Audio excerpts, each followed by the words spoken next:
I'm Bruce Taggart, and I'm a mandolin builder and a fiddle builder and a banjo neck builder and an instrument repairman.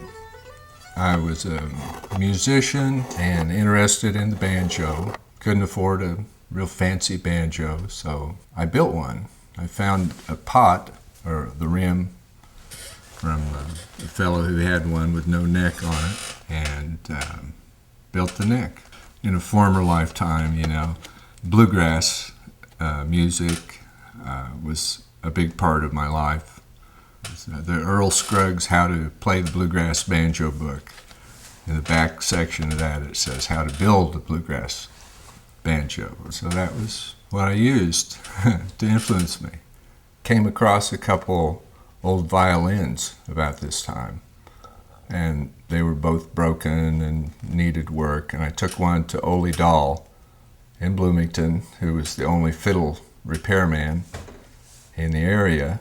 I could tell what he had done, and I thought, well, that looks easy. I'll try my hand on this second one I had. And so I started developing an interest in violins or fiddles, and then started looking for fiddles at yard sales and auctions, and gradually acquired a few that needed work and learned to repair them. And that sort of evolved into fiddle building, which is what I'm doing right at the moment, I guess. Most of my work I do here at these different workstations, and this is my carving workstation. I have this really cool old vise here. So I make these little platforms. I have this one with sort of a violin-shaped one. When I'm carving the backs or the tops, I can put them in there and they'll stay. I can carve on them without having to put a clamp on it. I start with selecting a nice piece of maple that's fairly nicely quarter sawn and tracing the outline of a violin on the inside of it.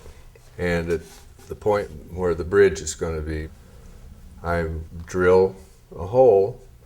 It's approximately 10 millimeters deep from the inside, and carve the inside of the instrument. I've tried to match the wood. If you notice here, one side goes up, the flame, I'm talking about the curl, one side goes up, the other side goes down. So I've tried to continue that going down theme with the angular deflection of the curl on the ribs. So when it comes to the neck, it will be cocked back a few degrees, and then this continuation of the same curl continues on up the neck. So there's this flow of the grain of the wood that it all ties in together. How they sound under your chin is totally different than how the rest of the world hears them.